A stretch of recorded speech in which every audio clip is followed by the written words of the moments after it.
எல்லோருக்கும் வணக்கம். நம் மனதில் தோன்றும் பல எண்ணங்கள் ஒரு நொடியில் மறக்கும். நல்ல நல்ல ஐடியாக்கள் அந்த ஒரு நொடியில் தான் வரும். இதை ஞாபகம் வைத்து இது நல்ல ஐடியாக இருக்கிறது அப்படின்னு நம்ம நினைப்போம். ஆனால் என்ன செய்வோம் அப்படின்னா டக்குன்னு மறந்துடும். எவாப்ரேஷன். இதான் மனசு தானே, மறக்கும். இதை சரிப்படுத்துறதுக்கு என்ன பண்ணலாம் அப்படின்னா ரொம்ப சிம்பிள். ஒரு பேப்பரில் எழுதுறது, அப்போ தான் அதை மறக்காமல் இருக்கும். இல்லைன்னா வாயால் ஒரு தடவை சொல்கிறது, நான் கோவிந்தசாமியை பார்க்க வேண்டும். வாயால் பேசினா காது கேட்கும், மனசில் ரெஜிஸ்டர் ஆகும். அடுத்தது என்ன பண்ணும், கையோட மொபைலில் ஒரு ரெக்கார்டர் இருக்குது, அதாவது வாட்ஸ்அப் இருக்குது. அதிலே நீங்கள் மொபைலில் நீங்கள் ரெக்கார்ட் பண்ணிக்கலாம். நீங்களே வாட்ஸ்அப் உங்களே நீங்கள் கொடுத்துக்கலாம். இல்லைன்னா ஒரு பேப்பரில் எழுதலாம். இதெல்லாம் வச்சா ஞாபகம் இருக்கும், மறக்கவே மறக்காது. இப்போ நம்ம சப்ஜெக்ட் வரும். பிறப்பு இறப்பு இரண்டுமே மாறி மாறி தான் வந்து கொண்டே இருக்கிறது. எல்லா இடத்துலையும் பல குழந்தைகள் பிறந்து கொண்டே இருக்கிறது. அதற்கான நல்ல ஊட்டச்சத்து, அழகான பொம்மைகள், அதற்கான ஒரு ட்ரெஸ்ஸு, அழகழகான ட்ரெஸ்ஸுகள், இதையெல்லாம் போட்டு பார்க்கறதுக்கு எல்லா தாய் தந்தையர் எல்லாருமே ஆசைப்படுவாங்க. இது அத்தனையும் ஈஸியாக கிடைக்கிது. அதோட ஏன்னா அதை வந்து எந்த லெவலுக்கு அது டேர்ன் ஓவர் எந்த லெவலுக்கு ஓடுது, எப்படிலாம் ஒரு ஸ்டார்ட் அப் கம்பெனிலாம் யூஸ் பண்ணிக்கிறாங்க, இதை பற்றி தான் நம்ம சொல்ல போகிறோம். 2 எபிசோடு இருக்குது. இது துணிமணிலேருந்து சாப்பாடுலேருந்து எல்லாமே குழந்தைகளுக்கு தேவை. பால் பவுடர், அது இது யாரும் தேவை. இப்போ முதல்ல துணிமணியை எடுத்துக்கிட்டோன்னா இது பல 1,00,000 கோடி 1,50,000 கோடிக்கு மேலே போகும். இந்தியா முழுவதும் இந்த குழந்தைகளுக்கான தேவையான ட்ரெஸ்ஸுகள் மட்டும். ஏன்னா அந்த அளவுக்கு அது உணவுன்னு எடுத்துக்கிட்டிங்கன்னா அதுக்கு வேண்டிய பால் பவுடர், அது தவிர இத்தியாதிகள். அது ஒரு 6 மாதம் 2 மாதம் 3 மாதம் ஒரு 6 மாதத்துக்கு வந்து ஒரு தாய்ப்பால் உண்டு. சில பேருக்கு தாய்ப்பால் கொடுக்க முடியாத சூழ்நிலைன்னா அதுக்குன்னு ஒரு பவுடர்லாம் நிறையா விற்றுட்ருக்காங்க, பால் பவுடர். அதே மாதிரி அதை விளையாடுறதுக்கு வேண்டிய பொருள்கள், சாமான்கள், அது இது இத்தியாதிகள் பார்த்திங்கன்னா பல லட்சம் கோடிகளை தாண்டிக்கிட்டு இருக்கு. இது எல்லாம் எவ்வளவு தூரம் ஒரு துணிமணியை பற்றி பேசுவோம். நீங்கள் இந்த கண்ணதாசனோட ஒரு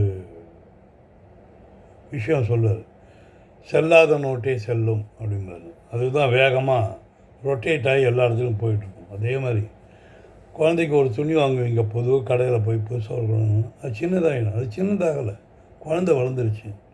ஸோ அதுக்கேற்ற மாதிரி நீங்கள் என்ன செய்வீங்க, உங்களோட துணிமணியை அதை தூக்கி ஓரம் கட்டி வைப்பீங்க. அதை ஒருத்தர் பாத்திரக்காரன் வந்து எடுத்துகிட்டு போகும். பாத்திரக்காரன் எடுத்துகிட்டு போகல, அது என்ன ஆகும் அப்படின்னா அது வந்து ஒரு இடத்துக்கு போகும். பழைய துணிமணி வாங்குறதுக்குன்னு ஒரு குரூப் இருக்குது, அது ஒரு பெரிய லாபி. அது வாங்கும், அதை திரும்ப ட்ரை வாஷ் பண்ணும், அது அழகாக ஒரு பெட்டியில் போடும். பெட்டியில் போட்டு திரும்ப அதே கடைக்கு வரும், அதே விற்கும். இப்போ பாருங்கள், இந்த தூக்கி போடுற துணி பிளாட்ஃபார்ம்லலாம் வைப்பாங்க. இந்த பிளாட்ஃபார்மு, இந்த ஆர்டினரி கடைகள், சின்ன சின்ன கடைகள் இருக்குது இல்லையா, இந்த கடைகளில் விற்கக்கூடிய அளவு எவ்வளவுன்னு நீங்கள் பார்த்தீங்கன்னா 80%. இதுக்கப்புறம் 20% வந்து நல்ல வசதி படைத்தவங்க தன்னோட குழந்தைக்காக பெரிய பெரிய இடத்துல போய் வாங்குவாங்க, பெரிய பெரிய மாலில் போய் வாங்குவாங்க, துணிக்கடையில். அங்கேயும் கலப்படம் உண்டு, நடக்காமல் இருக்கவே இருக்காது, அங்கேயும் உண்டு.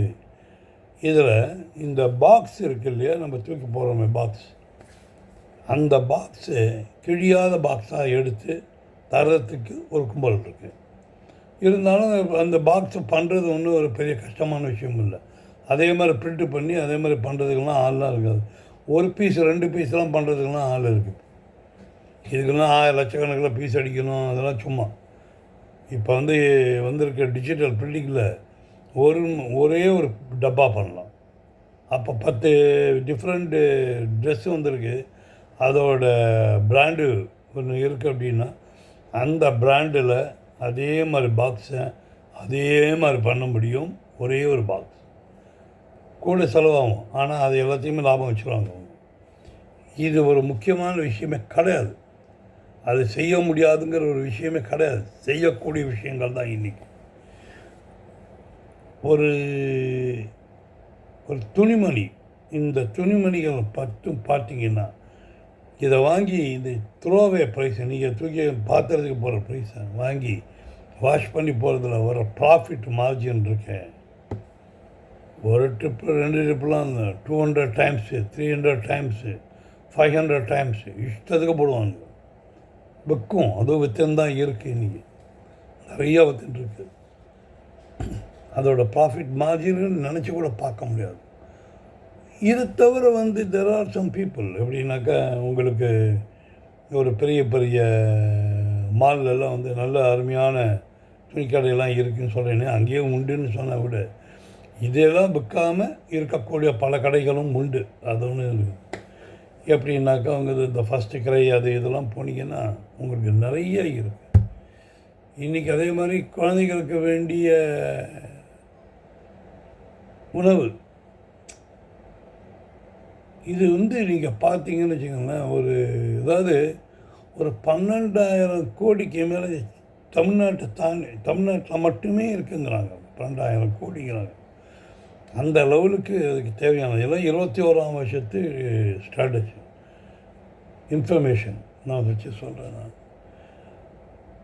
அதிகப்படியானது பார்த்திங்கன்னா இந்த உணவு அப்படின்னு பார்த்திங்கன்னா லாக்டோஜன் இருக்குது, பேங்கியா மிக்சர், ட்ரைவே, ஃப்ரூட், யோகா டு ஃப்ரூட்டு, ஹுர்ஸு, அப்புறம் நியூட்ரான், ஜாப்பர் சிலரி, பார்க் டேம், சோலார், மேலும் சத்தான புதிய புதிய நியூ ஸ்டார்ட் அப் கம்பெனிலாம் பயங்கரமாக வந்துருச்சு. அவங்க விற்கிற ரேட் இதெல்லாம் பார்த்தீங்கன்னு வச்சுக்கங்களேன், அளவுக்கு அதாவது அந்த அளவுக்கு பல கோடிக்கணக்கில் பல ஆயிரம் கோடிக்கணக்கில் விற்றுன்னு தான் இருக்காங்க. இதெல்லாம் எப்படி நடக்குது அப்படின்னு நீங்கள் பார்த்தீங்கன்னா, எல்லாமே தேவைகள் தான். ஒரு குடும்பத்தில் ஒரு குழந்தை பிறந்தால் ஒரு குதூகலமான விஷயம். அந்த குழந்தைக்காக அவங்க என்ன வேணால் செலவு பண்ண தயாராப்பாங்க. அப்படி இருக்கும்போது அதுக்கு ஒரு ட்ரெஸ்ஸு வாங்கிறது ஒரு பெரிய விஷயமா என்ன? ஒன்றுமே கிடையாது. இன்றைக்கி அதோட வருமானம், அதனால் வரக்கூடிய வருமானங்கள் அதை பல ஆயிரம் கோடிகள், லட்சம் கோடியில் போய் உட்காந்துருச்சு. இந்தியா முழுக்கெல்லாம் பார்த்திங்கன்னா எத்தனை லட்சத்தில் 1 லட்சத்துக்கு 2 லட்சம் கோடி 3 லட்சம் கோடிங்கிறாங்க. அது போய்கிட்டே இருக்குது. அது அவங்களால என்ன முடியல, அந்த லெவலுக்கு அது போயிட்டு. ஏன் சொல்கிறேன் அப்படின்னா, பண்ண முடியும் அப்படின்னு நினைக்கிறவனுக்கு எதுவும் பண்ண முடியும். நீங்கள் ஒரே ஒன்று உழைக்க தயாராகி சாதாரணமாக லெவலில் ஒரு வியாபாரம் ஆரம்பிச்சிங்கன்னா கூட உங்களால் லட்சக்கணக்கில் சம்பாதிக்க முடியும். அதுக்கு இன்றைக்கி பல வழிவகைகள் வந்துடுச்சு. விளையாட்டு பொருளை பற்றி அடுத்த எபிசோடில் நான் போடுறேன். இந்த எபிசோடில் நான் இதான் கொடுக்க போகிறேன். உணவு பற்றி தான் போட்டிருக்கேன் நான். இதை தவிர நிறைய இருக்குது. குழந்தைகளுக்கு வேண்டிய எவ்வளோ இதெல்லாம் இருக்குது. நிறைய தேவைகள்லாம் இருக்குது. நீங்கள் ஒரு ரிலேஷனோ இல்லைன்னா ஒரு ஃப்ரெண்டோ யாரோ ஒருத்தர் வராருன்னா கூட, ஒரு குழந்தைய பார்க்க வர்றாருன்னா கூட, அவரும் ஒரு ட்ரெஸ்ஸை வாங்கின்னு தான் அது சொல்லுவாங்க. 2 வயசு பாப்பாப்பா, 3 வயசு பாப்பா, அதுக்கு ஒரு ட்ரெஸ்ஸு வேணும்னா எல்லாருக்கும் ஒரு காமன் சைஸில் தான் இருக்கும்.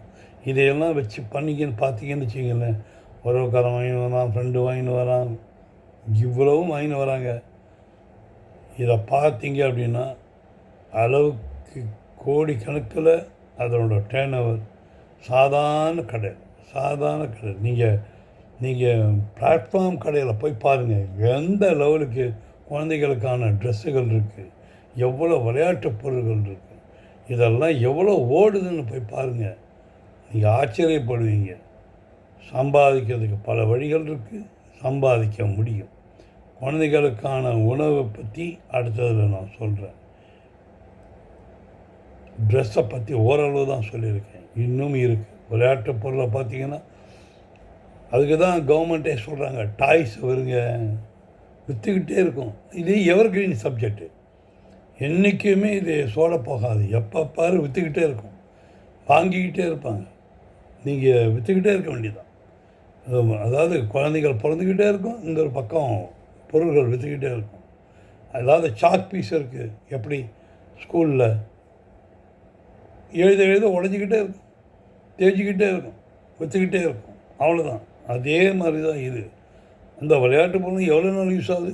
கொஞ்ச நாள் தான், தூக்கி போட்டுறீங்க, அது வளர்ந்துடுது, இன்னும் வேறு டாய்ஸ்க்கு போகுது, அந்த பழைய டாய்ஸ் திரும்ப வைக்கணும். இதெல்லாம் நடக்கக்கூடிய விஷயந்தான். யோசனை பண்ணி பாருங்கள். வெற்றி உங்கள்கிட்ட இருக்குது. எதையும் விற்கலாம் இந்த நாட்டில். நீங்கள் என்ன பண்ண போகிறீங்கிறத உங்கள் கையில் வச்சுருக்கேன். மீண்டும் சந்திப்போம்.